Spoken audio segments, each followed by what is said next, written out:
शिवसेनेच्या दुर्गाडी किल्ला परिसरामध्ये तणाव तर शिवसेनेचे दोन्ही गट आमने सामने। पोलिसांनी शिवसैनिकांना रोखलं।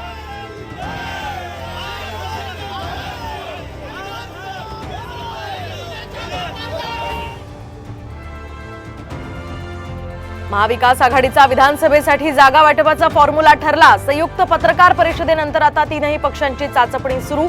सूत्रांची माहिती।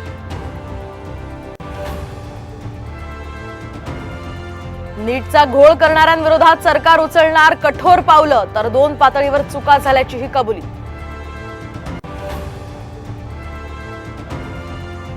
सरकारी कर्मचाऱ्यांचं निवृत्तीचं वय 60 वर्ष करण्याचा प्रस्ताव। मुख्यमंत्र्यांकडून सरकारी कर्मचारी संघटनेला आश्वासन।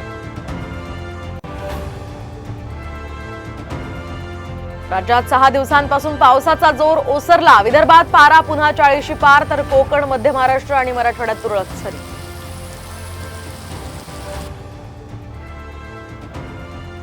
आज ईद उल अजहा, तर देशभरातील मुस्लिम बांधवांमध्ये ईदचा उत्साह।